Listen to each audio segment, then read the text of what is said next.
This week on Not Another Shooting Show. He shot himself 6 times in the back of the head. So what flavor of Blizzard do you recommend? I'm a degenerate. I'm tired of seeing all the scrotums dangling from the very bottom cuff of your shorts. He's Jeff King. I'm Andy Erickson. This is Not Another Shooting Show. Well, it's been a big 48 hours in Tennessee. Jeff. An armed burglary suspect accidentally shot himself while trying to break into a Madison, Tennessee home on Saturday night. That's a self-correcting problem. Yeah. Police responded to a reported shooting on Gardner Avenue about 7:30 p.m. Police on scene said the suspect, quote, gained entry to the home, then accidentally shot himself while being confronted by a homeowner. What are you doing here? Boom! Ah! Well, I know my new excuse. Well, that was easy. He shot himself. I had a gun, but I didn't even have to shoot him. He did it to himself. He shot himself 6 times in the back of the head. Who would have saw it coming? Make sure you drag him back in the house. The suspect shot himself in the legs or feet with his own gun, according to police. Apparently that was unclear. The shooting happened in the home's backyard. Suspect was transported to a local hospital for treatment. It just happened last night as we're doing this. So the story's literally 24 hours old at the moment we're reading it. But that's that was well played. Also in Tennessee, in Nashville, this one caught my eye because of the headline. Because this is what happens when you let interns write headlines at TV stations. Like, stop. Or you let dumb people do the digital department at a TV station. Here's the headline. Self-defense being investigated as motive for deadly Nashville shooting. Yeah, that phrase really weird. Yeah, motive? Self-defense is a motive? I mean, technically? Well, I'm very motivated to defend myself. Well, okay, maybe it's not as dumb as I thought. Maybe they're a genius. Okay. No, well, it's still a really, like... It's a strange word. That usually, motive goes towards why did you commit the crime? Not why did you not commit a crime?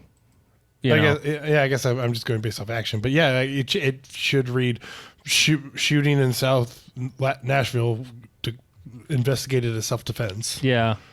So anyway, a man is dead in the shooting at a housing complex. Took place at 4:30 p.m. in the afternoon. It does get warm in Tennessee. People get heated. So a guy by the name of Eldrick Doak, he was the shooter. He shot 29-year-old Brian Lewis. Police said Doak admitted to the shooting, to shooting Lewis, who rode up on a scooter and accused him of shooting at him on a previous date, like a day of the week, not like they went on a date. He was carrying a box into an apartment from a car. He denied it. Doak told detectives that Lewis pulled his own pistol and fired, and Doak shot him when he appeared to be trying to get a gun from his waistband. He also told detectives that he had been notified earlier that Lewis planned to kill him. No charges in the case have been placed so far. This happened on... this is, the news story just hit today, so... That last sentence is not working in my brain right now. Doak told detectives that Lewis pulled his own pistol, but Doak shot him when he appeared to be trying to get gun from his waistband. Yeah, they worded it poorly. They should have started with the why he did it.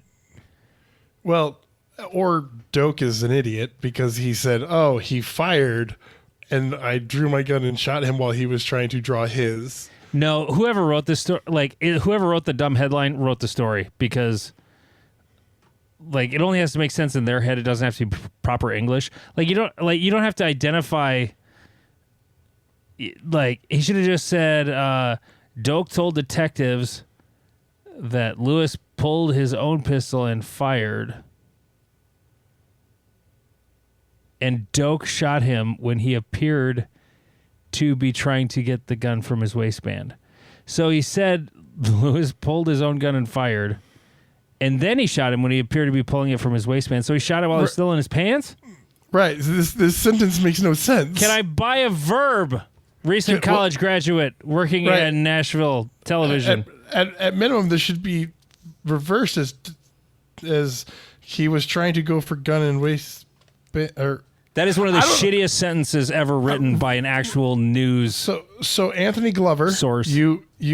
You need to go back to school or go get a new job because this is atrocious. This is bad. It's so bad. Or somebody edited it and they're also stupid. You know what? Okay, I had to write a bunch of digital shit when I worked in radio, and sometimes you're like correcting a thing and you do a copy and paste and you forget to finish rewording it. Right, and you make a bunch of strong hand only stages. No, unloaded starts. They're unloaded starts. Sorry. Unloaded starts. That's what happens when you copy paste. You end up making sentences that don't make sense on the news, and you end up with 5 unloaded start stages at your section match. Yeah. That's how that guy. It was an unloaded start. That's how he was reaching for his waistband to get that next magazine. Yep. Unloaded start. Oh man. Speaking of unloaded starts, I went to the range today. Yay. With my son, and I practiced. I'm doing this in backwards order than what it was. My son is 11 years old, and he's very, very safe with pistols, guns in general, and I trust him. Like he is that mature in his gun handling. This is 4 years now. We've been going to the range on the regular, and he's, I trust him a lot. The only thing I still kind of hover over him is when he's drawing from a holster. Right. And he asked, "Can I draw from a holster today?" I said, "Yep." It's not the first time. But I always make sure he does some dry draws first. And the thing that was weird today was he's getting, as soon as I reminded him like, "Hey, move both hands at the same time and then get them together early." I didn't have to tell him to get them together early. When he just brought his left hand over to his right on the draw, it was fast. He was doing it very fast. He was doing it so fast I couldn't tell where his finger was. And it was making me nervous. Yep. And I said, "Okay, just do it in slow motion once and show me how you're doing it." And he did it, and the finger's out, and it's not going towards the trigger until it's pointed down range. That's good. Yeah, like it's just the same way I do it, you know? I mean, as much as I want to actually see him wait until it's like all the way out and then do it, like I wouldn't tell anybody else to do it that way.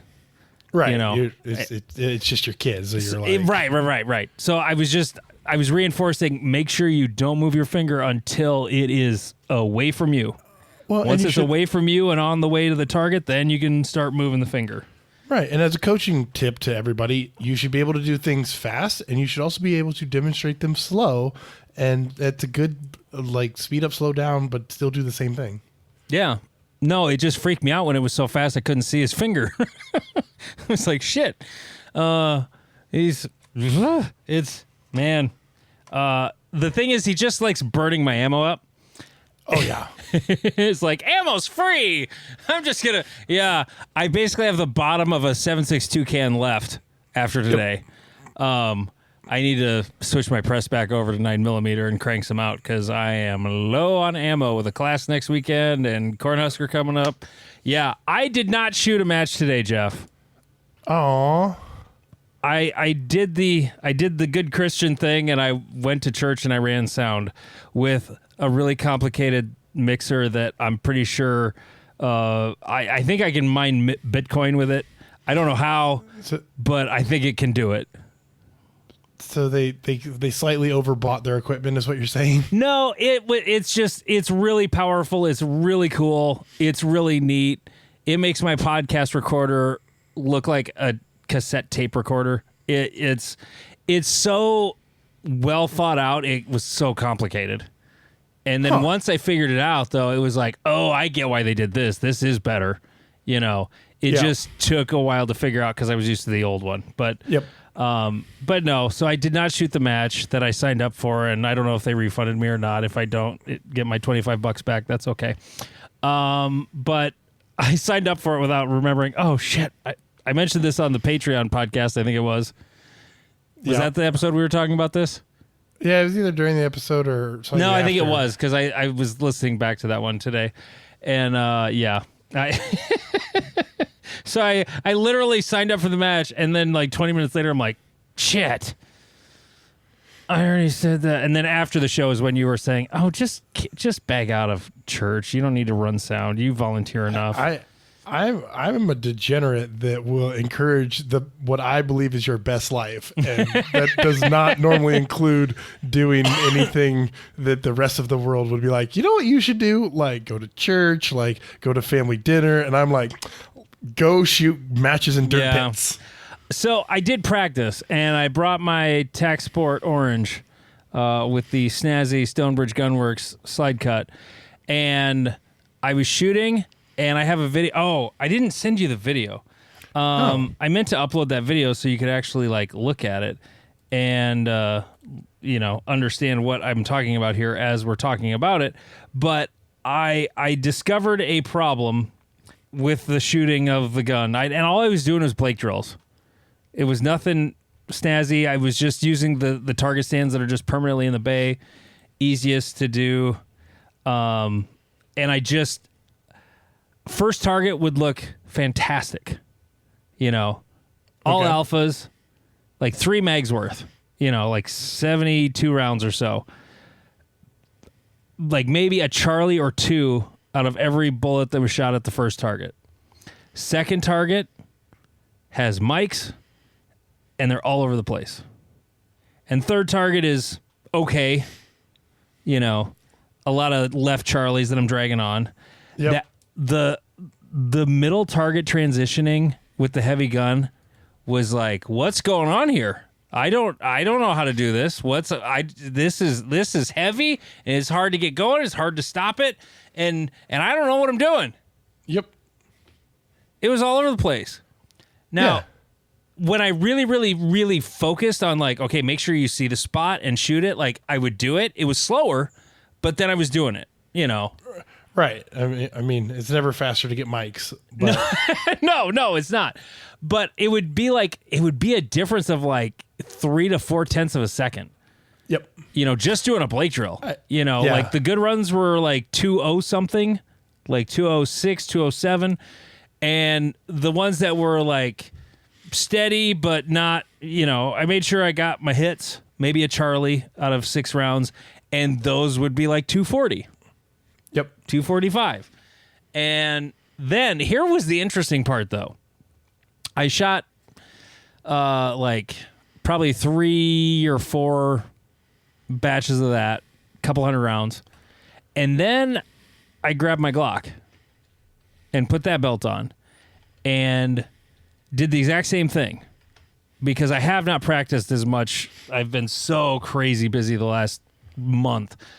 And I shot it with the Glock, and it felt like that thing was going to fly out of my fucking hand. Like, after shooting a 3-pound gun, when I put the 1.5-pound Glock back in my hand, like, immediately, it was like, oh, wow, this really is jumping around a lot. This was, like, I'd never done that. I'd never gone directly from super heavy gun to super not heavy gun. And Jesus, it was like, oh, recoil. Hello, how are you? Right. It doesn't feel like cheating until you do it back to back. Yeah. Then it's like, oh, God, this is cheating. But there's stuff I don't like about the heavy gun. Yeah. There's pluses and minuses. Like holding down the safety. God, I have to hold down the safety. Yeah. That's the proper way to hold those guns. I hate it. I hate love it so much. And I have to basically grip the pistol completely differently. Like I have to intentionally grip low with my support hand. Like almost like in a way that you would remember like a month or so ago, Firepower United had, what would you think of this grip? And he was gripping it really low on the pistol. Yep. And it was actually it was just fine. When he explained it, I was like, oh, that's fucking smart. Like I really enjoyed that. Like it doesn't really matter how high you grab it, really, as long as you're just grabbing it hard. And so I was messing with that on the Tac Sport, and son of a bitch, I don't bump the safety on, and it still behaves just fine. It's a 3-pound gun. I'm shooting 9mm out of it. Who cares? Right. Maybe if I was shooting 40, I'd want to choke up a little more, but Anyway, that's what I learned. I learned I'm out of practice. Yes. And with heavy guns, I'm way out of practice. So, yeah. Did you practice today? I thought I saw you. I thought I saw you were at the range today.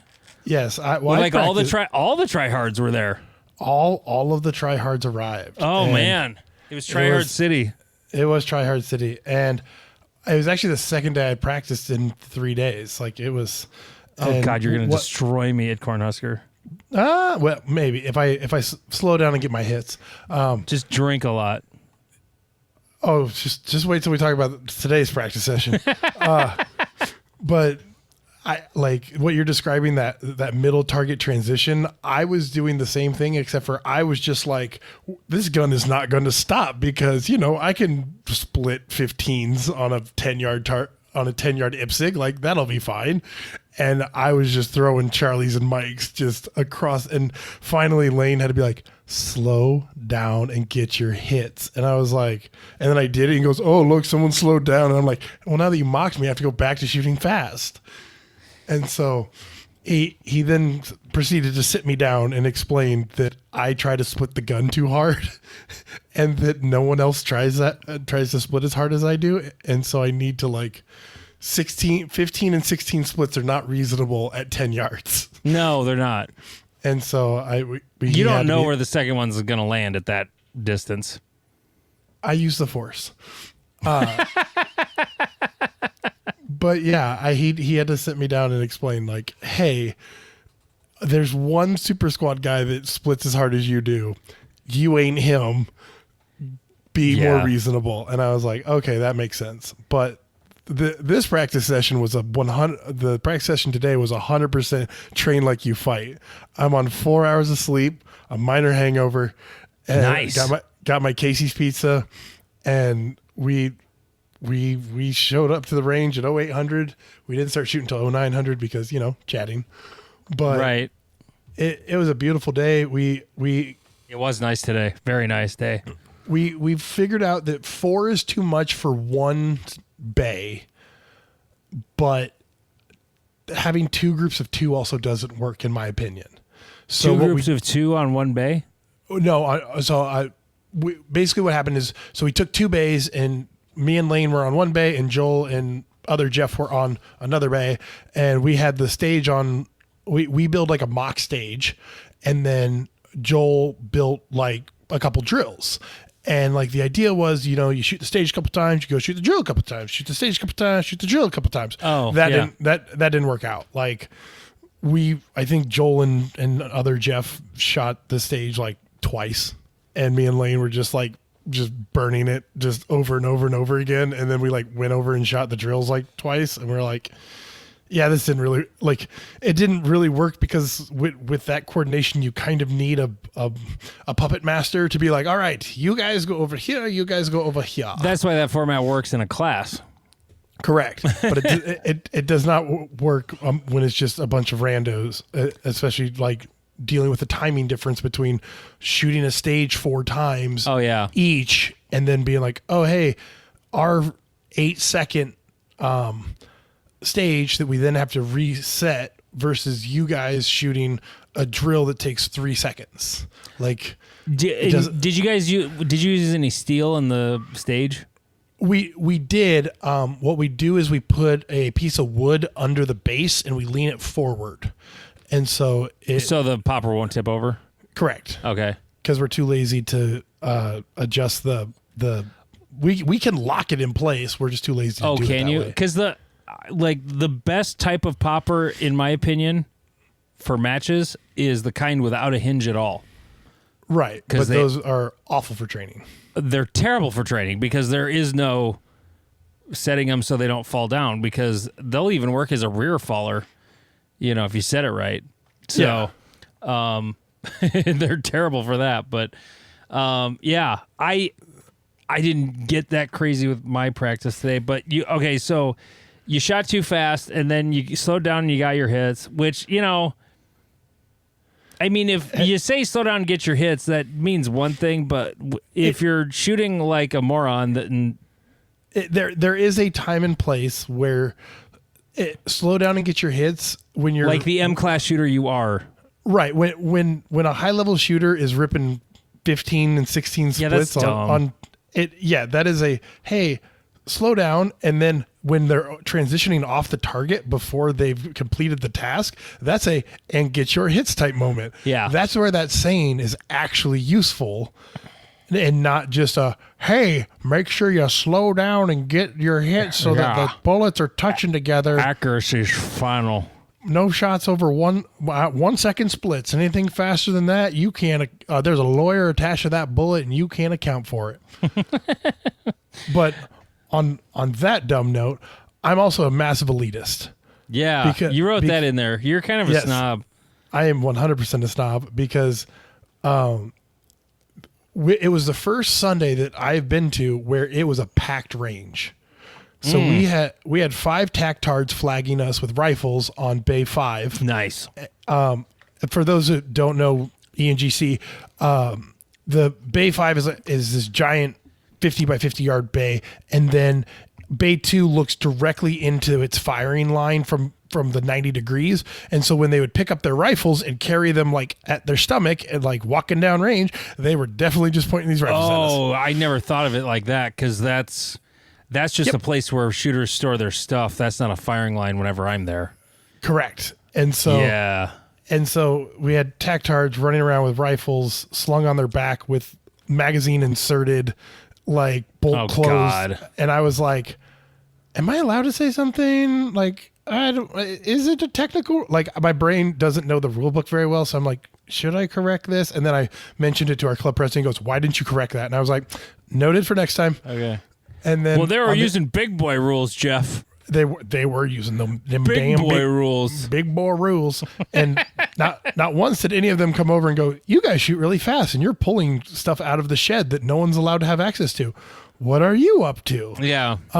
And then on the Bay 1, there were 4 dudes they actually had USPSA targets at the back of the bay, and they were doing shoot one on a timer and go over and shoot the other.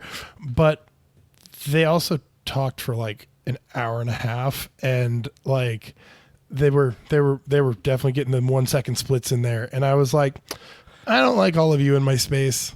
I like every time and this was kind of where the joke comes from, is like when you're at the bay or at the range and there's other people around, do you just stare at them the whole time to make sure you aren't getting a lot. Okay, because I wasn't sure, because especially if I'm with my son like I was today. There were 2 guys that were in Bay 4. We were in Bay 6, if you know my range. Usually we try to get Bay 8, the one in the corner. Oh, yeah. Yeah, like always. But, and I could have gone to 5, but it's tight in there and I just didn't want to. And there were guys that set up, they brought their own target stands and everything, and were using Bay 4, and I was watching them like a hawk for a while, and they were fine. Like, after I watched them a whole bunch, they were good. Like, they were actually, they didn't do the thing where they get back to the table. Well, they were using like the trunk of their car as their table where their stuff was. Yep. And not once did I see a gun do anything sideways until it disappeared into the trunk. Well, that's good. So like, I'm just gonna go with, okay, it went sideways after that when they set it down. So, you know, I agree though. Like, my head's on a swivel when I'm at the range. Like, if there's anybody there, I'm like, fuck. Right. But like at the same time, if it's like USPSA shooters that I know, I'm like, oh, hey guys, yeah, like, then I don't care. Don't even take a second to look at them. Nope. But like, I'm a gamer at and I appreciate USPSA style rules, because like even other Jeff that was training with Joel was walking around magazine inserted, like he was running hot the whole time. I'm like, what are you doing? Like that? Nope, rifles unloaded or guns unloaded, bud. Like we self unload and show clear, but even Lane Grease, one of the best shooters in the planet, does an unload, show clear, and pulls that trigger. Like it is just like ingrained in us. And so watching people walk around with loaded guns, I'm like, please stop doing that. Like, and understanding that firing line, like you said, we had on Friday, some of our multi-gunners decided it would be a good idea to stand behind the start line of the berm so that they could get their rifle shots longer. So when they started running, they flagged me and my truck. And I was like, I want to shoot you. So yeah. I What might bay were you guys in? You were in bay 2? Yeah, so we were in bay 2 I would have today. been in 4 if I was you. All the way down that alley. Yeah, well, I've been flagged from bay 4 twice. How? We had a group of 4 guys. They were hanging too far back. They were standing behind the table and shooting. Yeah. Oh, Jesus. Right. And then another one guy has AK, magazine insert or whatever, and is just carrying it like in his hand, like walking back towards the cars. And I was actually facing away and Lane was facing him, and Lane went full like sergeant mode and was like, "Don't you bang that AK at me, da da da." And I was like, "What?" Like, turn around and dude's just got an AK in his hand and he's like, "It's unloaded." And I'm like, I'm about to get in a gunfight. That's what's about to happen right now. So yeah, no, it's I don't like when the plebs are on my range. I wish it could be USPSA only. Yeah, no, I know. I completely understand. The worst time to go to a range, like if you're going to go, let's say you owned a bolt action rifle, Jeff, whatever it was, it doesn't matter. Yeah. Let's say you just bought it. You're going to try out this bolt action rifle thing. So you go out to ENGC and you're going to go to one of the rifle ranges, and it's like early November. This is the worst time to go to a range and deal with a rifle. Right. Because every Tom, Dick, and Harry and their kids and their cousins and their fucking ex-wives are out there sighting in rifles for deer season.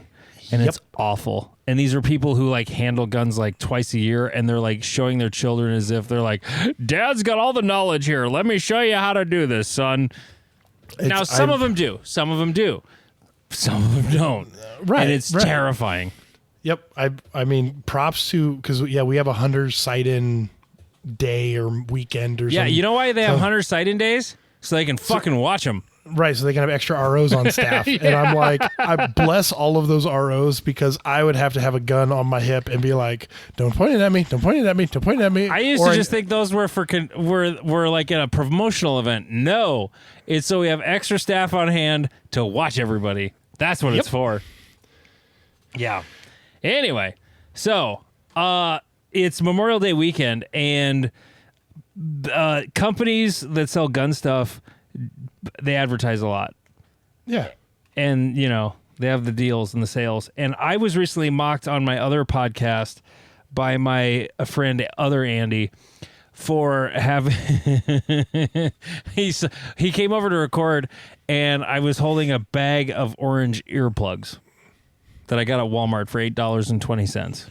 Yeah. They were on sale. It's the best hearing protection there is. Just foamies shoved way into your ear. It is the best hearing protection. He's like, "What? You got a fishing vest? You're carrying your 1911 under? What's going on?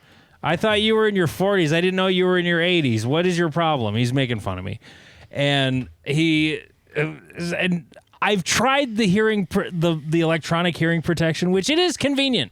Like, I forgot to bring any ears for Sunday of Great Plains. Yep. And Dan, the prize table Dan, loaned me a pair of his Sordens with gel cups. Those were nice. Like, really nice. I enjoyed those muffs a lot. But I got suckered in by a price and their Bluetooth. I bought the Axel earbuds, not the corded ones. The two, they're like the earbuds I use for music. They're two independent things, but they're like minus 29 dB hearing protection. We'll see. They were half off, which I don't think they ever charged full price for them ever, like $300. So it was $150. They're Bluetooth. They've got the electronics. We'll see if I like how their electronics handle the sound. Because all it is compression and limiting and stuff like that. It's like the same stuff I use when I edit the podcast. It's just used in reverse. Right. And I wanted to take a chance because I really like just earplugs. I will use muffs indoors. I generally don't like muffs though. I prefer the freedom of plugs because then I don't have something over my whole head and squeezing my head and whatnot. But after I paid for them, I'm kind of like, God, you fucking sucker. Like, you just got sucked in by an Instagram ad. What kind of a dipshit are you? I'm like, I know, I am a dipshit, but sometimes I'm weak. And sometimes, scrolling down through 87 pages of marketing to where you finally actually, I can't believe they get anybody to buy them because you got to scroll like all the way down. There must be some psychological thing like if they get to the bottom after they scroll through 87 pages, then they're more likely to purchase. Well, if that's true. They're committed. Yeah. Because I scrolled all the way down here. Damn it. I'm going to pay for this fucking thing. And I bought them. They're supposed to arrive on Wednesday, I think. So we'll see. Maybe I'll be using them at Cornhusker. I don't buy the muffs. My friend Andy was making fun of me for not having like the walkers like everybody has. And I've broken walkers. I've broken the other one that costs about the same. The Howard Lights. Or whatever. Okay, because I'm sure you guys can hear the clicking. I was like, because we had an open gun in my squad, and like my ears are still ringing even with hearing protection from that. And I'm like, I need to double up for like the open guns in my squad. And I got walkers up right now that are $32. So yeah, having that added on top of the plugs is when I was working at Multigun Nats last year. I found that the just foamies buried in your ear canal work just as good as any other like plugs that are just kind of in with muffs over the top. Yep. Like the muffs weren't really helping that much. Okay. I mean, it more is better, but when your sunglasses are popping them loose, unless you got gel cups, it's kind of worthless. That was the thing that was nice about the gel cups on Dan Sorden's last weekend. Holy shit. Because the Sorden's $200. I know. The Sorden's noise reduction rating is not actually that high. It's only like 18 or something like that. But when you put the gel cups on, it goes way up. And then it works over glasses and stuff like that. So that's why the gel cups are really good. So, because if it's prying your muffs off, it's not doing anything. But and they're stereo. Like, I was trying to get a guy at our club, Tom. I'm like, Tom, and he's got the walkers that are just mono. Yep. And he's looking around. He has no idea where the sound is coming from. He's like, I said, look east. Oh, God, it was funny. But anyway, so I bought them. They spend a lot on Instagram ads, and I finally got suckered in. And we'll see if they're any good. Ooh, you typed in on my purchase, too. What did you buy? So Did you buy a High Point 10 millimeter optic ready? Not yet. Okay. But no, I bought chalk for my hands because apparently I sweat a little bit. You are a sweaty human. You're a moist man. Correct. And the first thing I typed in was not shooter's chalk. I didn't go to Ben Stoeger Pro Shop. I went to the climbing chalk.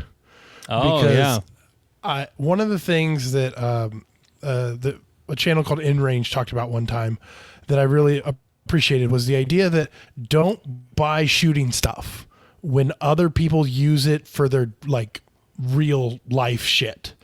And so don't buy tactical gloves, buy mechanics gloves. Yeah. Because mechanics have to make sure that they work really well. And I was like, the stuff marketed to shooting grip, they charge extra because they're like, oh, it's shooting grip. Go to Menards and buy the mechanics gloves. They're fucking awesome. Yep. And so my purchase was lifter's chalk or was climbing chalk because I was like, they're very committed to making sure their hands do not move anywhere. And so I was like, this stuff will probably work better for cheaper. And so that was my kind of takeaway that I like to pass on to people is like, if you're looking for something, if you're looking for a quote unquote gun belt, if you're looking for any type of equipment, look for an industry that requires that as part of their like day-to-day usage. Buy that one that is not marketed to the gun community in any way, shape, or form. Construction working stuff, go with that. Outside of like they this break hyper spit like holsters, don't buy a hammer holster for your Glock. You just get a chocolate and put it in your belt. Don't use the loop on your dungarees, that you can hang your hammer in. Don't drop your pistol into that. That's not going to work. I mean, there's certain things that are, I'll say this. I bought like a quote unquote tactical belt, like a light duty belt. Yep. I like it better than any USPSA gamer belt I've ever had. Right. Well, and again, it goes back to the idea of like that tactical belt was made for people who have to wear it for a long time. Yeah. And I don't know, it's not dragging down on me. The thing that makes that awesome is the inner belt. The inner belt is amazing. Which, by the way, I forgot the inner belt today, so I had to use like old school keepers that I happen to have in my backpack to like keep my belt on my belt. But no, I got the Blue Alpha light duty belt, and I put a Safariland QLS for the holster. So, and then I've got the forks on like 3 different holsters, and so I can go from like Glock with a light, Glock without a light, or a Beretta without a light, and it's great. It's super handy. But whenever I wore that at the night match, I don't know I'm wearing a belt. It's so much more comfortable than any gamer belt I've ever worn. Interesting. And if there was and I'm sure I could just get one and put like, a boss hanger on it and, so that it's hanging where I want it to be. I that wouldn't be a problem at all. Just to your point, like it wasn't a gamer belt. It was actually a tactical belt, but it was like, the only thing is if I ever changed it, like getting stuff on and off that, like it does not want stuff to leave that belt. Right. Like it's way harder to get stuff off because you got to use like the it's sort of like molly clips or whatever. Like shit it's hard to get it on, and I don't ever want to take anything off of it outside of what's on the QLS. Yep. But I liked it a lot. It's pretty cool. As far as the chalk goes, though, you were talking about climbing chalk. So what have you used anything in the past? What did you use? Like Pro Grip? Yeah, so I've tried Pro Grip. I've tried just lifting chalk. That one I use more as a drying agent rather than because the Pro Grip gives you a little tackiness to the grip as well. And the dry chalk I just found didn't help with the grip, and it also could because I would do like chalked hand on chalked hand. Sometimes that would make it slip a little bit. Oh yeah. So I went with the Pro Grip for a while, but then I was out of that, and I was like, one of my buddies, Nick O'Connell, was like, "Oh hey, try this one," and it was lifter's chalk, and I was like, "Oh yeah, no, this works perfectly fine." And I was like, he goes, "Yeah, like we don't pay the premium on it." And I was like, "Oh yeah, no, that makes sense." So here's the thing: I just got Pro Grip that's not Pro Grip. I went on Amazon and got something called Grips with a Z. It's fucking Pro Grip, and it costs a lot less.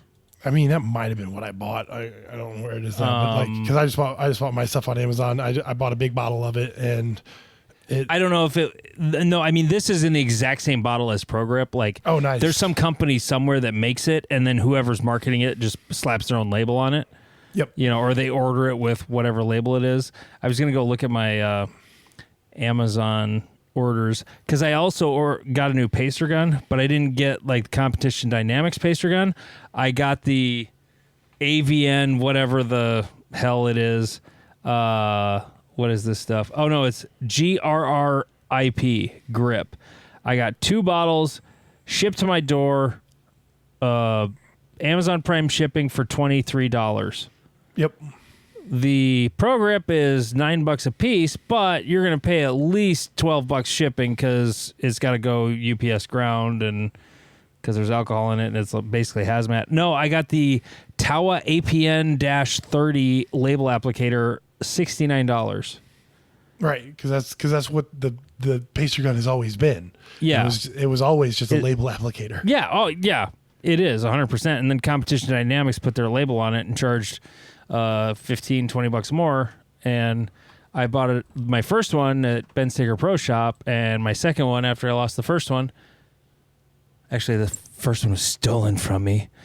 I found it on Amazon because Modern Asian Dynamics mentioned he found one on Amazon that was cheaper, and then I went looking and got the exact same pacer gun for like $15 less.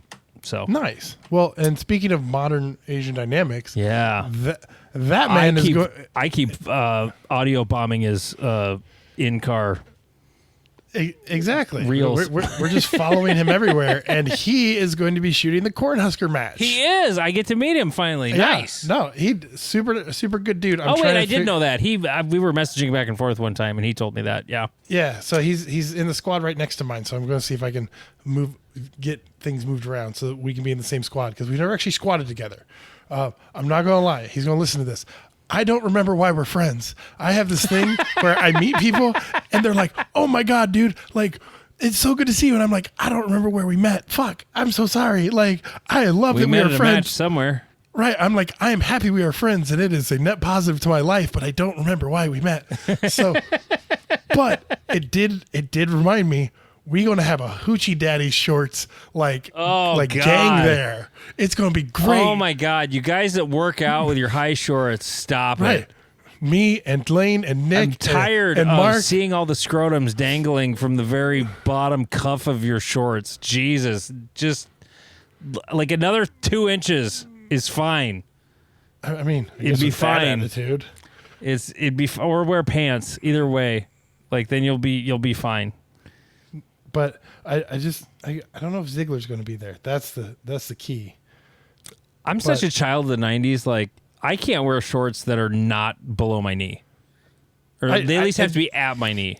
And I was that way for the longest time. Like, these are my first Hoochie Daddy shorts. And that your match was the first time I actually wore them at a match. So, like, I'm joining the Hoochie Daddy short gang because in Muay Thai, the shorts are very short. And so I've just gotten used to it. If you want to see that picture of Jeff's ass in the Hoochie Daddy shorts, Reddit, check out the r/NASS on Reddit, and just search NASS on Reddit, NASS, and you'll kind of towards the top you'll see Jeff's Hoochie Daddy shorts. That's yeah. Okay, God, we have so much stuff. But we're making good time. We're getting through content quickly. Like, we're only 42 minutes into the recording. This is good. Talking to squad mates about plans, meaning stage plans, is that what yes. Okay. Yep. Do you do it? I talk to people constantly because I like to, well, I pick the brains of people that I think are competent at what they do. So I don't want to put a label and be like, I'll never take information from a C-class shooter, but I tend to talk to the GMs and the M's and the A's first when I'm gathering information about why are you doing this? What are you doing? But this popped into my head because I've shot Great Plains. It was a wonderful match. I was in a squad of many people who know me. Not very many people ask me for a plan. And I'm like, I've been doing this game a lot longer than y'all. And sometimes the plan they would do, I'm like, why did you think that was a good idea? And it just made me think back to, like, sometimes people need to remember, like, we're all in this together. Keep your stick on the ice. And communicate with your squad mates. Like, no, I've not met anyone who's like, I'm not giving you my plan. Like, my plan's fine, but you'll figure it out. Like, most people are like, oh, I think I'm going to do this and this and this. And like, gathering more information is a good thing, and learning to process the information in the source it's coming from. Because if you're a production shooter and you're like, hey, I think I should take that target from up there, and maybe I'll take that target from there. And you're talking to a M-class PCC shooter, and he's like, I'm taking that one from over there and over there. I'm not going up there. Like, yeah, don't take his information. He's not playing the same game you are. He has a rifle. Right. I mean, even at the level of, like, if you somehow end up in the super squad and you're a C-class shooter and you got GMs going, I think I'm going to take that steal on the move from back there. Don't think you need to add that to your plan. No. But listen to them. Figure out why they are doing something and maybe go, I can't do that part but I can do that part. And so I'm going to steal that part of the plan, but still make it your plan to your ability, but just like get more information. It was interesting on the stage at Great Plains 8 caution, the big caution tape. Yep. Stage where you could basically be anywhere. There were a lot of people that, to avoid backpedaling, took a long run across the bay. Yep, I was one of them. And that was a legit plan, like 100%. It wasn't a bad plan either.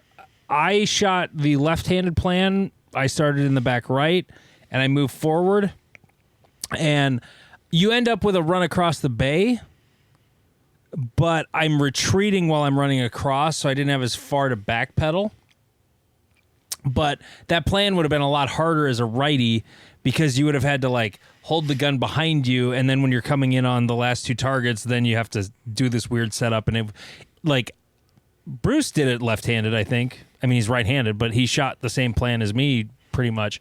Yeah. And it was like, okay, yeah, there were good shooters who took this longer run, but like I felt like that would have been a worse stage plan for me. Right. And that getting more information and understanding, hey, he's left-handed, he's right-handed, maybe their plans don't align, is an important skill to learn and like understand, because you are a high-class shooter. Like, people in your squad should be, Andy, what are you doing? Like, how are you viewing this? And then and when you explain your plan, they go, I like all that, but you're left-handed, so I need to translate that to right-handed. No, at one time, Tanfo Timmy said, I know why you're doing that. And he held up his left hand as he was walking away. and I'm like, like, there's a time where it does matter, but a lot of the time it doesn't matter. Like, left-handed is not always, which is why Bruce shot the same plan as me as a righty production shooter. He's like, I just like the way this flows better.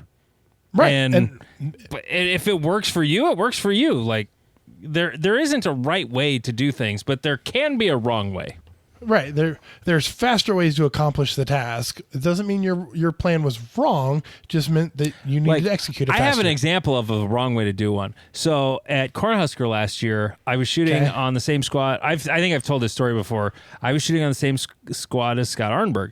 And Scott's a very good shooter, but he's not very quick on his feet.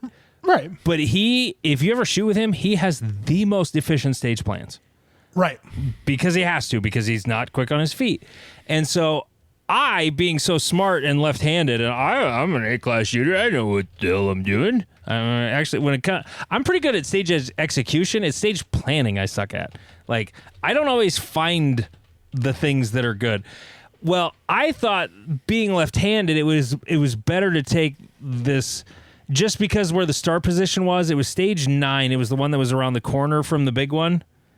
Okay. You know, usually it's a speed shoot over there or some little dinky thing, and it was just sort of a lateral stage. Yep. Last year, and I basically did a whole bunch of backtracking across territory I did not have to cover twice. Right. Because I thought I was so smart, because I'm doing the left-handed plan, Jeff. I'm doing the left-handed thing. Left-handed plan was stupid on that stage. Like, sometimes the left-handed plan is the way for righties to go. I've seen that too with tall dogs. Like, they'll basically shoot it the same way I did the day before, because it's the most efficient, even though it sort of favors a lefty. They're, as far as moving around and not breaking 180, they're like, this is faster. I'm doing it this way. Right, because they have the required skill to not DQ normally, while doing a plan that may not be as safe for, say, a C-class shooter. But it does also, another level to this is, if you talk to 4 people on your stage and all 4 of them go, I'm going here, I'm going here, I'm going here, I'm going here, maybe that's the plan. Like, I find it happens a lot where people are trying to like over game the stage. Yeah. When you're I'm guilty of that a lot. Yeah, like you I and do Lane that dumb shit a lot. Yeah, and I see that all the time where people are just I don't know if I think I've told the story before. I was at Dragons Cup last year, and there was this baseball stage. It was 4 big boxes that were each like 15 yards away from each other. There was like 4 targets from each box that you could see. And so like the plan that the super squad did and that I did was you start in the back one, you go to the left one, you go to the forward one, you go to the right one. End of equation. I had 2 C-class PCC shooters that spent the entire walkthrough making this like, we're going to skip the front box plan that ended up being like 10 seconds slower than the pistol. Really? Yeah. Because it was these long transitions, and it was like skipping over targets and like messing the skipping of the targets up, and like, did I shoot that one? Like it didn't flow because they were spending so much time trying to skip a position when really all you were supposed to do was go here. And so like that's a stage plan recommendation for those that are like, how do I make a stage plan? Walk up to it and go here, do this, go here, do this, go here, do this, go here, do this. I've done everything. Don't try to game it because there's not that much to game on most stages. Most of the time. Every now and then you might realize, oh, I really should have done that. You know, like sometimes you're wrong. Right. Sometimes there is this brilliant plan, and like maybe I didn't even think about leaving the shooting area and going around the wall and coming around the front. Like that didn't even cross my mind. Yep. Like that does happen, but like on like 90% of stages you walk up to, it is go here, shoot this, go here, shoot this, go here, shoot this, done. Yeah. Okay. There was a guy on the NAS Reddit who he posted a picture of his morale patch he got that says, "Don't bully me, I'll come." And the headline was all set for the Stoeger class in October. So you and I have both taken classes from Ben Stoeger before. Yep. It's been a hot minute for me. I think 2020 was the last time I took a Stoeger class. I took it last year. So, well, I guess this would be a good question. How different is it from, say, 2020 to last year? So, this is actually its own conversation. I didn't like last year's class. So he was teaching with Wanzik Kim.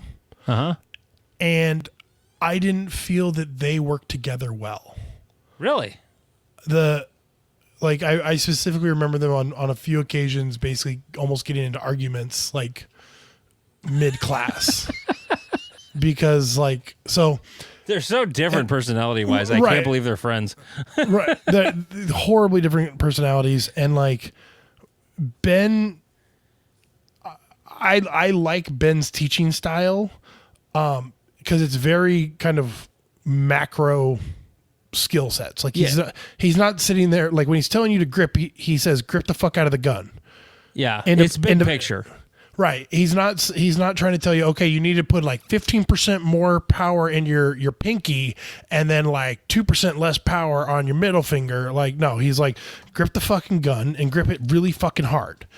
And whereas Wanzik can be very like, hey, like, okay, so as you're rolling this foot through this position, like make sure that your shoulders are and you're like, bro, I took a step and I pulled the trigger and I moved on to the next thing. I was not even thinking about the level that you are even talking about. Yeah. And so what was happening was like Wanzik was running drills too long and Ben was trying to move on to the next thing. And Wanzik's sitting there going, well, these guys haven't even shot it yet. And Ben's like, this is the allotted time. We need to move on.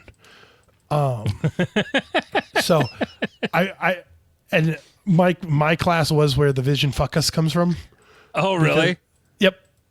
Because and Wanzik said it completely naturally. Like it wasn't planned out. It wasn't like a joke. Like he's bought into the joke since, but he's bought into it. But like he 100% was just talking to us about focusing our vision. Like focus your vision, focus your vision, focus your vision, focus your vision, focus vision, focus vision, and like.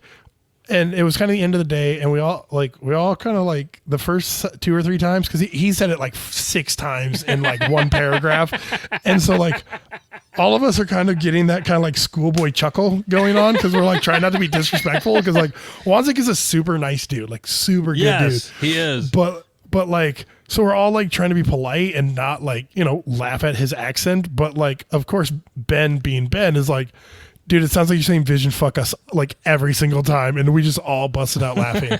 And so that's where the vision fuck us comes from. So I thought that last year didn't work specifically because of the two instructors having kind of a different way of doing things, and their timing was off for how they're doing. Like when Being you're working different, with, I think is okay. The timing part is important. right, and so, but one thing about the Omaha class, and I'm actually going to quote a dude that messaged me about a Stoeger class, because we didn't actually host one at my at ENGC this year, which was interesting. Is when we do it, I've normally been lucky enough to be on like this super squad class, and so like when that's the class, like people are. So what Ben will have like a stage set up in one bay, and then he'll have drills set up in another bay, and like you'll run you run the stage in the start of the morning, then you go do drills, and then you run the stage at noon, then you go back and shoot the stage, or then you shoot some drills, and then you go back and you end the day shooting the stage. But like while you're not shooting drills, depending on how many people are in the class, you can be running the stage. And like when you're with the try hard boys, like they're running the stage all day. Like when they're not, they're either jamming mags, or they're running the stage, or they're running the drill. Like they're not talking, they're not sitting around in the shade. Like they are on the bays doing work. And the guy that messaged me was like, bro, the class in Omaha versus the class where I'm at is so different, because he was with a bunch of kind of like hobbyist B class, C class shooters. And he's like, I'm like, these guys are just kind of lollygagging, and I'm not getting as much shooting in. And like, I just don't feel like I'm getting as much out of it. So like the group you do it with can actually, that's an interesting take. Yeah. It can influence the class. Cause like, but like we've all experienced, like if you're with a bunch of try hard, like high achieving, highly motivated dudes or people, like a task feels differently than when you're with like a bunch of like, hey guys, it's fine. Like we'll get to it when we get to it. Like, and so that's kind of a different perspective. But to the patch itself, Ben can be a dick, but he means, when it's in the class, he means it in normally a net positive way. Yeah. I never, okay, I played football, so I got screamed at a lot.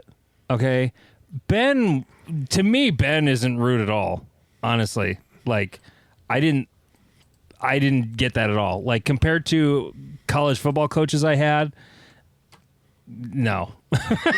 Right. And if you played any sports at all where you had an intense coach, like Ben's not even close to that. He's blunt. He's very blunt. He's very direct. Yes. You know, he's if you're very doing blunt. Something that he thinks is stupid, he's like, "What the hell are you doing?" Like, right. But he can turn it up and down with who he's dealing with. At least the few interactions I've seen. Like he is a very blunt personality. He likes to shock people. He likes to be straight up with you, whether you want to hear it or not, which is what like he said, like what I want out of a trainer is exactly that. Like I'm paying, $600 for a class and $400 in ammo. I don't want to be like, you're doing a good job, bud. Like, maybe you should just kind of adjust this. I'm like, no, I want you to be like, hey, fuckwit, like, get your hand in the right fucking place and like grip it like you mean it. I'm like, okay, like that's what I'm looking for. But I did, there was the first class I took, we had a C class, older lady take the class, and he would go over and he would be like, oh, hey, yeah. And he was much kinder to her than he was to say me or some of the other guys, especially once he gets to know you, like then he's ribbing you like your buddies or whatever. But he is a very high quality instructor that I've taken the class 3 or 4 times from. Like I have found value in it most of the time. I don't know that I need to take it again like this year. If he happened to be near me, or I had the ambition to try to schedule him, I would do another one this year, because it's been a hot minute since I've had anybody like watch me shoot. in that situation. One thing I'll say too, though, is he's good at reading the student, because like there's some people who need a kick in the ass and there's some people who need a pat on the butt. Yep. And he's pretty good at identifying that. Like he never really, maybe that's why I'm perceiving like he wasn't even close to football coaches I had, was because I don't know if he sensed it or not, but like he gave me a pat on the back when I needed it. He didn't like sugarcoat anything. Like he wasn't, good job, but let's try this. He wasn't doing that. But, if I did something good, then he was very enthusiastic about it. Like, yes, that's what I'm talking about. Do that. And he does read. And people who need a kick in the ass, though, he'll be a dick to, because that's what they need.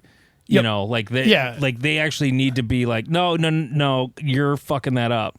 Yeah, and so again, the different like groups of people in the class, like I had Lane Grease, Nick Walden, I think there was one, I want to say there was like another GM, and then it was me and like one or two other masters in the class, and basically he was like razzing us between like Walden shot it faster than Lane, and he looked at Lane. He was like, "You want to let him just take that from you? Like that's what you're going to do?" And like, so Lane just tried to fucking burn it the fuck down. Yeah. And it's like, so he does read very well, and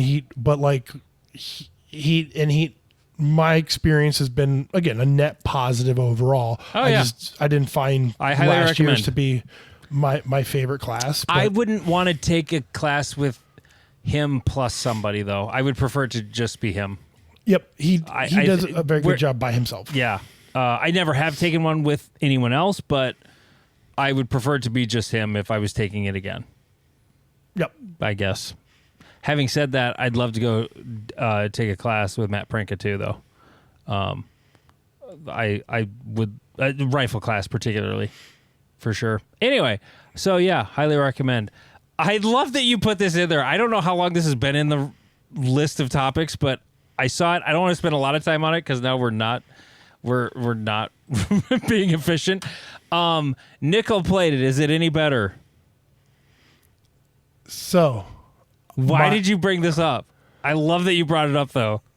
So, I'm a child and I like shiny things, and I have a tendency, when my friends buy Supervel, if they leave the box open, I take the nickel-plated ones out and I replace them with brass ones. And so I have like a special box of nickel-plated rounds that I'm going to use for Cornhusker, because I'm stockpiling it. Like, you're just going to shoot all nickel-plated for Cornhusker? Yes. What else am I going to use it? Like, that's so funny. It's one of those like, I'm stockpiling this for a special occasion. And you're like, what's the special occasion? And you're like, funny. I'm going to keep stockpiling it. But it did make me sit there and go, you don't ever have any like malfunctions because the casing sticks. So is nickel plated really any better? I mean, a lot of carry ammo is the nickel plated, and it's a little slipperier than just plain brass. Right, but is it a marketing gimmick, a placebo? I think it's all of the above. I think it actually feeds a little better because it is more slippery. It is a little more corrosion resistant, and it's pretty. Now the second part of the question: would you nickel plate your gun? No, but I would chrome plate it. You don't want a nickel plated or CC hard pistol? chrome. Well, whatever. Yeah, I mean, no. My buddy Robert out in Utah, Paracast Robert, he hard chromed a Shadow 2. It's like his flexing on the pores match Shadow 2. Yep. That's kind of awesome. I believe like hard chroming is not cheap, I guess. Oh no, I think my buddy Jay did that, and then the trigger was so light he didn't feel it was safe anymore, and so he sold it after to someone. He hard chromed it. I think they hard chrome the internals as well. Oh. And so he's like, I wasn't expecting that, and I don't know if this gun is safe anymore. And someone was like, that is sweet. Can I buy it? And he's like, yes, you can. And so replaced it. Speaking of that, Tac Sport oranges, holy shit. like they come with a 2-pound trigger. And Owen was telling me, I think it was the gun that before his barrel separated itself from the chamber and went to heaven, he had to like replace all the trigger parts, like the sear and whatever else is in there. I don't know what they are. He basically replaced everything because his trigger got down to like 4 ounces. Oh, Jesus. Mine got down to 12 ounces, and then I replaced the hammer spring and put like the heaviest hammer spring I had in my house in that gun. And that got it back up to like 1.5 pounds. Like that, the trigger in those things is bananas out of from the factory. Yeah, no, it's crazy to hear people having to put in parts to get the trigger heavier. Yes. Yeah, I literally was. Am I the first person to Google how to make a trigger heavier? I mean, to get our obligatory Steven reference in here, he did go from a high quality Shadow 2 with a good trigger to a Glockenspiel with a shit trigger pull. So I don't know. Some people do go the wrong way in life. But like I can fuck them both up the same way. Seriously, if I make a mistake pressing the trigger, it's the same with both guns. With the TAC Sport, with the 1.5 pound trigger, or my Glock 34, which has got a very nice 3-pound trigger. I didn't do anything crazy to it. I just put an Apex connector in it and a 5-pound hammer or striker spring, and that's it. That's all I do to them. And I polish them up. That's it. Like, I don't do anything crazy to it, but it's got a very nice trigger for a Glock without being like this hyper custom job. And I do the same thing wrong. Well, and actually today I was shooting my Gen 4, which is a much heavier trigger. And the mistakes I made, like, were the same mistakes I make. I can make that same mistake with the 1.5 pound trigger. Like, a light trigger does not fix shitty technique. If you're screwing it up, you're screwing it up. It doesn't matter. Yep. Because if you're pushing into the gun, it doesn't matter if it's a 1 pound trigger. You're pushing into the gun. So, yeah. I'm going to go with nickel plated is better. Just saying. Because it's shiny. Well, of course. Shiny and chrome. It is. It's shiny and it's chrome. And Jeff was late getting to the show tonight, so I had time to write a list. Ladies and gentlemen, I have a list of the top 10 things you say after a bad stage. Here we go. Number 10. Shit. Or mid-stage. Number 9. What happened to my barrel? And where's the chamber?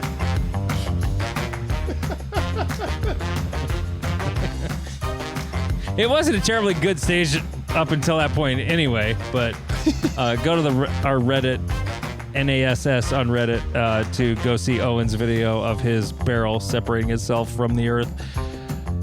What are we at? 8. Did you know that target was there?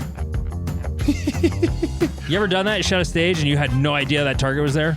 Yeah, when the R goes, are you finished? I was shooting at when it was I think it was the last year. It was the Great Plains section in Omaha, and he goes, "You forgot that one down there." And he points straight left at the end of the stage. And I'm like, "Son of a bitch! I never saw that target. Like, had no idea it was there. I didn't forget it. I never knew it was there." And everybody on the stage was like, "Thanks, Andy. Thank you for pointing out that target was there because I missed it too." Yep. Like, it was hidden. All right, number 7 thing you say after a bad stage. Fuck. Yep. Number 6. I knew my dot wasn't on the popper for any of those 7 shots, but I kept shooting anyway. I feel personally attacked.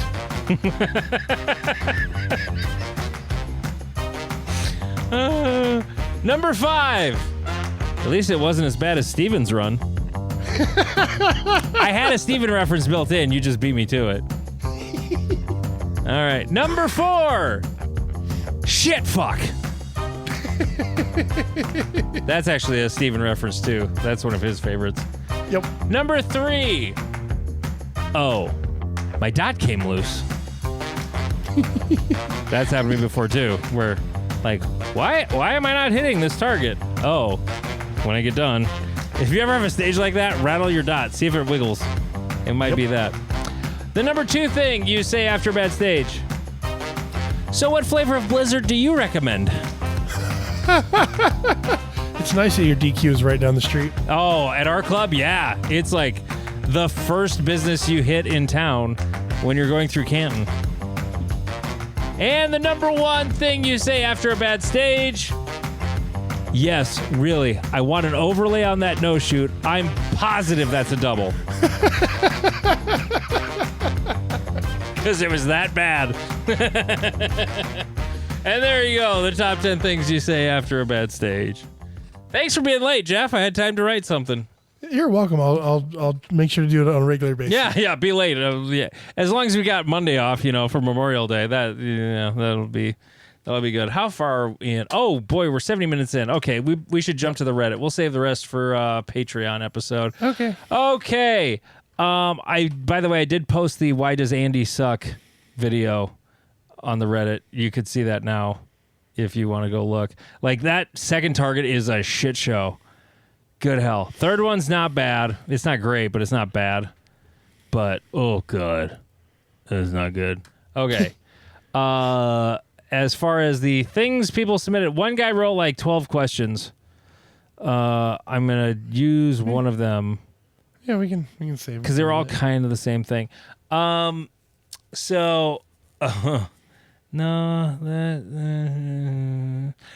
Things that tactical guys do at USPSA matches. All of his stuff was about tactical guys. Yes. Let's just go with that. Things tactical guys do at USPSA matches. I don't know. There's two kinds of tactical Timmies I see at matches. The ones who are just cool and they just do their thing and try to shoot the stage as best they can, even though they're just like, they're not gamers. Yeah. And then there's the kind that, when they get done shooting on unload and show clear, they look both ways. And yeah, they scan and assess. And I mean... One of my favorite ones is one of the local cops. He does the Glock rip, where you rip the magazine out, and he had extended base pads on it. And we were shooting at an indoor range, and he ripped it out and threw it so hard at the wall that the magazine exploded. I didn't know they were trained to throw it. Well, he was just ripping out and yeeting it. Like, most of the time, you don't have to rip. I shoot Glocks. You don't have to rip them. You just don't hold it sideways, and they'll come out. You're not tactically trained. You're not shooting the Lord's caliber. Oh, I make the mistake of holding the gun up and down so that gravity knocks the mag out for me. Oops, my bad. Sounds like you'll get killed in the streets. Yeah, probably. This was my favorite question this week. I'm not gonna lie. Whiskeys that you like at various price points. Well, I just so happened to have picked up. I went to Costco today because we were out of milk and bread and Cheez-Its and Cinnamon Toast Crunch in my house. And they had Kirkland's small batch Kentucky straight bourbon whiskey. Nice. And it was $20 for a liter. Not 750 milliliters, but 1,000 milliliters. One whole liter. It's a 92 proof. It tastes like they aged it for about 20 minutes. But it's pretty good otherwise. For $20. For $20? Yeah. $20 for a liter? Yeah. No, I'm okay with that. My favorites, Buffalo Trace is like my straight up favorite. If I'm just going to sip whiskey, bourbon. What's the price point on that one? MSRP is like $27. Depends on what it goes for in the store. The supply is not as high as the demand because fucking Joe Rogan started doing ads for it, and then everybody found out it was really good and hard to find now. It's usually, I got it as cheap as $25 at Walmart and as much as $35. It's just hard to find, but it's really, really good. If you find a pick, those are actually better. I did an A/B comparison of a pick and a regular bottle, and the pick was better. Okay. Up in that, in that $30 range, I really like Elijah Craig, like their straight bourbon or whatever like their $30 bottle is with the red label. Elijah Craig's really good bourbon. Let's see. Laws bourbon whiskey. I think that's like around 60, 70. That's a Colorado bourbon. I really like it though. And that's not on every shelf. I like Angel's Envy a lot. That's like around $50. Also like Eagle Rare a lot if you can find it. That's around 40 if you're not getting screwed. And there's not a whole lot of the up towards $100 whiskeys that I like, except Jefferson's Ocean. I like it. Some people will be like, it's just marketing bullshit. It was on a ship going around the... No, it's got a different flavor. It's different. I like it. I like it a lot. Anyway. Oh, yeah. I only drink 2 types of whiskey. I drink Irish Mist honey whiskey, and then I drink Knob Creek small batch. And I make that into old fashions. So one other one I want to mention that's not a bourbon, it's an Irish whiskey. I really like Bushmills. My brother turned me on to that a lot. I had 21 year that he had. That was like $300. But holy shit, was that the smoothest whiskey I've ever had in my life. Really, really good. Anyway. Whiskey. Let's see. I didn't understand this question. Maybe you can explain it. Why does anyone even bother watching the Lot R theatrical cuts? What is that? The Lord of the Rings. Oh, I've never seen one of those movies. Oh, you heathen. The theatrical, well, the reason is because the theatrical cuts are already 2.5 hours long, and the extended editions are like 4 hours long. Me and my buddy Jay went to we went to half of an all-day Lord of the Rings extended cut showing. It started at 11 a.m. and it ended at 9 p.m. Oh, wow. Yep. We skipped the second movie because he had to go to his kid's birthday party. So yeah, we only watched 2 of the movies, and like that combined was over 8 hours in the movie theater. No, thank you. Like wizards and that stuff doesn't really interest me all that much. Anyway, from Fat Abs, aka Steven. He said, Saul and Jeremy asked a question on the Hit Factor podcast a few weeks ago. Are you motivated by winning, beating people, or match performance? He said, personally, I shoot with hate for Jeff in my heart. Same, Steven. Same. Yeah, how much shooting you doing in Guam right now, fucker? That Hotel Dry Fire, how's that going with your cert pistol? As neither of us practice. We both practiced today. Yeah, screw you. We got 1 day of practice. Hell yeah. I'm this is going to sound really dumb, but it's true. I am motivated by getting better. Like, I want to be better. I love beating people. Not going to lie. I love winning. But, I guess those 3 things are kind of intertwined. You know, winning, beating people, or match performance, but winning and match performance are kind of the same thing. No, I disagree. What's the difference?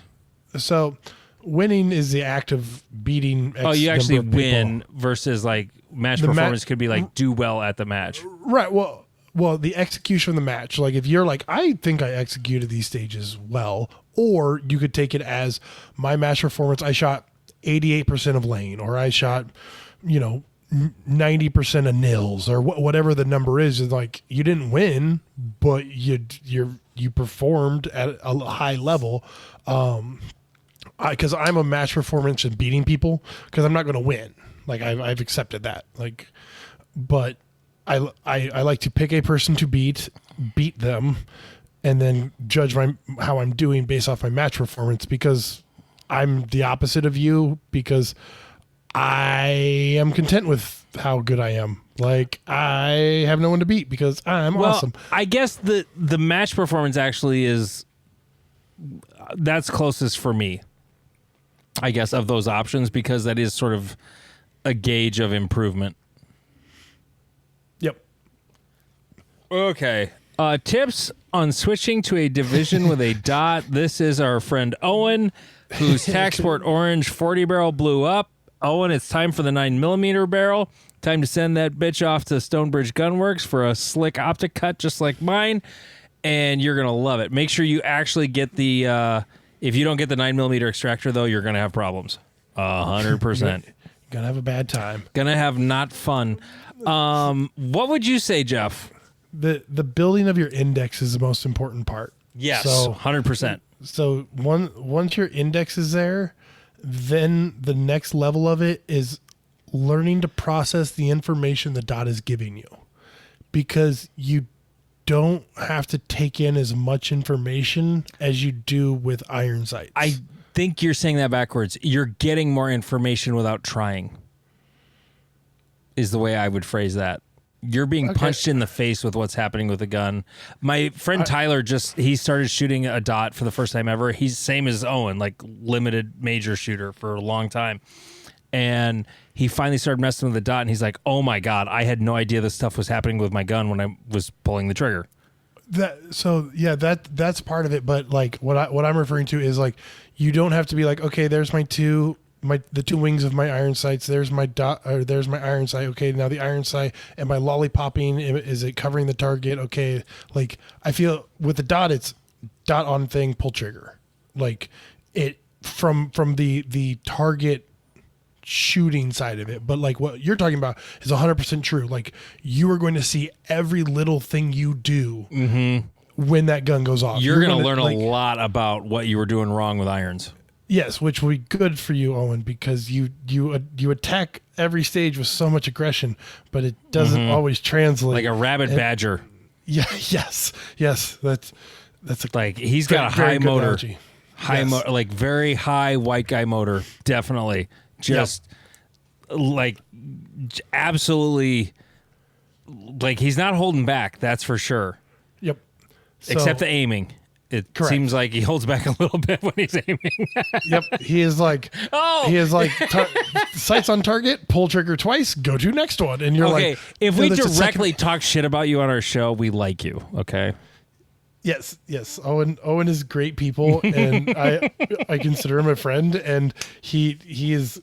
We send memes to each other near constantly, but like the amount of like deltas and mics that he gets on the stage annoys me, because I've seen him go all alphas and shoot like a reasonable pace, and I was like, do that again. Yeah. Can we please do that again? Pretty please. And he's like, nope. Going back to Rabbit Badger. Right. We splitting hard. Yeah. So. I would also say this: you don't know if it's going to work for you if it doesn't, but I'm a big fan of covering up the dot and to help train target focus. I don't think you have to do it always and forever. I like it. I shoot better matches with it on, but it works for me. Now, some people, it will short circuit your brain, and it does not work.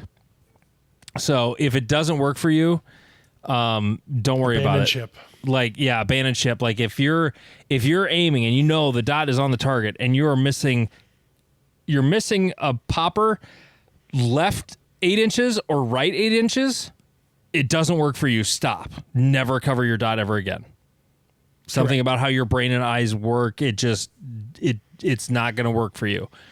But for people who it does work for, like me, oh my God, was it easy button. Like when I beat the hell out of Jeff and Steven at Iowa Section last year, I had my dot covered. Occluded, I should say. Occluded.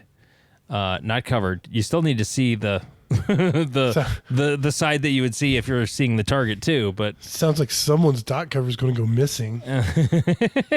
I love that Stonebridge Gunworks. I'm shilling for Vince like crazy right now, but like the cover that's on my 507 on the TAC Sport, it's so much easier than trying to get black electrical tape to stay on my SROs. I'm just going to bite the bullet and get them for my SRO. Or you can just be like Lane and just put a paster across the front of it. No, it's got to be black. It has to be black for me. If it's a light color, it draws too much attention. It must be black for me. Interesting. Yeah. Because a lot of people just use like masking tape or a paster or whatever. It's got to be black. And on very rare occasions, if like if you're shooting with your dot occluded and you don't see the target, that's because you're staring at the dot. Like your right eye's looking at the target and not seeing it because your brain is focused so hard on the dot that you're not seeing the target. Yep. And it's weird when it happens. And then you're like, oh, this is what I'm doing wrong. Okay. This guy said the apparent rise of the 2011 platform in USPSA, and I was a little confused by that very short statement because they've been around since the beginning. They've been kind of hot shit for a long, long time. Our sport is literally what drives their It's existence. literally built on that. But I just asked him to expand on that, what he meant, and he said, well, it seems that since it was rumored that and then announced, I think he's talking about limited optics. There have been a number of double stack 1911s released, the Oracle, Stealth Arms, Thesis, and the Prodigy. I think I don't think it's the rise of the platform so much as it is they finally get to play in the slide ride dot division. I completely disagree. What do you mean? I think we're having a chicken and egg problem here. Is I don't think it was associated with USPSA in any way, shape, or form. It was Staccato. Yeah, no, I agree. It was Oracle, Stealth Arms, TISA, the Prodigy.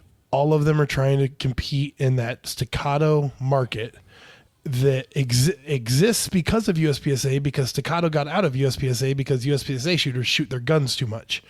And look it up. And they were called STI. They were called STI, sexually transmitted infections. Uh-huh.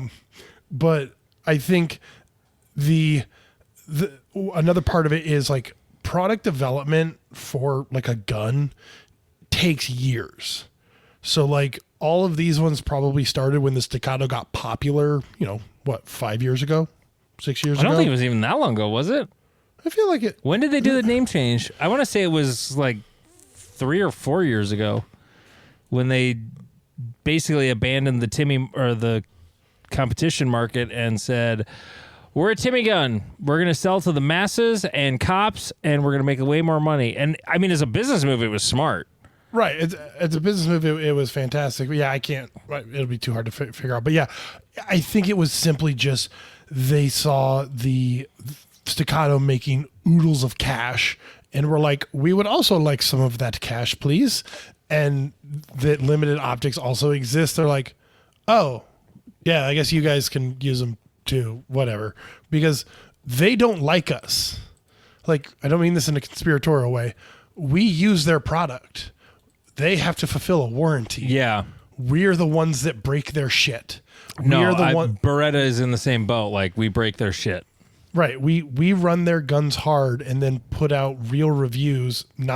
I fired 300 rounds out of this on a perfectly nice day after it getting oiled, and it ran great, and I'm ready to take it to the trenches of Ukraine.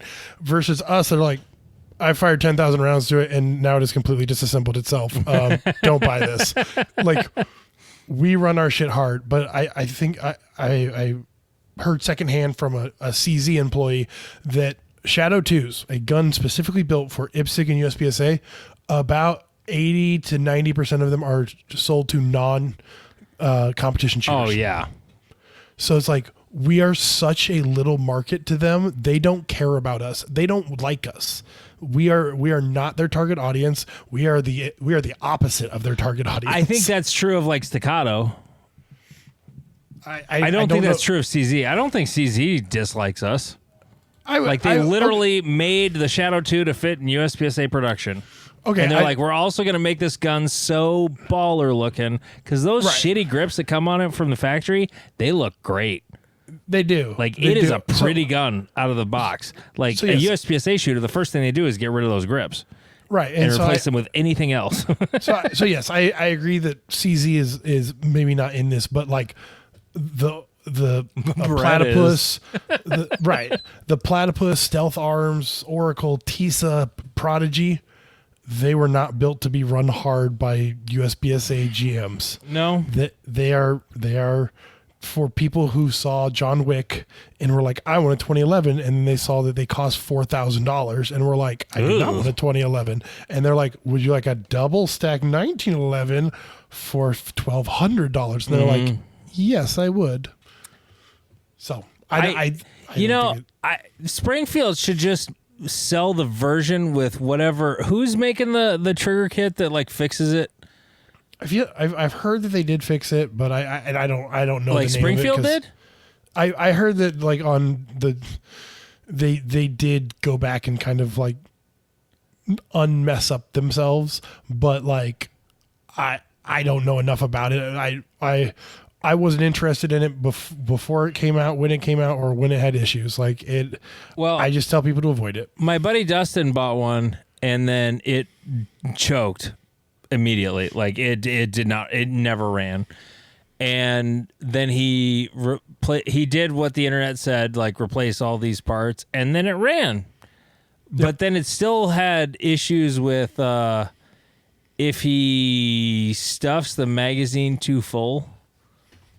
Yep. It'll gack up. Plus, he's still like stuck with only 20 rounds. Like that's the most, right? Or because he's just got the factory mags. He's not that diehard a USPSA guy though, anyway, so he doesn't really care. But okay, what else? Oh, I'm on the wrong tab. Where are we at? What's the best kind of music? Or what is the best kind of music? Is the best to put to match videos, and why is it Jewel? Who will save your soul? I saw Jewel in concert once. It was just her and a guitar. It was awesome. Not gonna lie. And she actually asked like suggestions from the crowd to, hey, what should I play next? And somebody said Adrian. She's like, I don't know how to play that song. It was a really long, sad song about this kid who gets sick. I don't remember what it was exactly, but it was depressing as hell. And then somebody said a song that she liked, and I don't know if it was I don't know if it was on the internet that I saw it or if it was at the concert I went to, but they're like, I don't know the lyrics to that. Does anybody have the CD with them? And somebody had it and then brought the CD jacket up for her to sing lyrics off of because she remembered how to play it, but she didn't remember what the words were. And then she did the song. That's crazy. Yeah. No, Jewel's cool. And you're right. That is fantastic. The best music to put to a shooting video is either like an outlaw country style or heavy metal. No, hip hop with lots of profanity and sexual references. That's the best. Yeah. That's what you put in it. Who's gonna pop that pussy? I'm gonna pop that pussy, or whatever. I don't know. I mean, that's the sort, I think the best song is the one that reflects what happened the most. You know, like be thoughtful in your match video. Don't just put whatever the hotness is at the moment. In the arms of an angel. Yes, Sarah McLachlan. Yes, the dying dog commercial. Good God. Let's see. I think this last one. That's a big topic. We'll save that for another time. Yeah. Is that Nolan? Yes. Oh, okay. That's why it's so long. Okay. And then that's followed up by an even longer response by Bruce. Thank you, Bruce. Okay. Well, I think we've gone on long enough for this episode. He's Jeff King. I'm Andy Erickson. This is Not Another Shooting Show.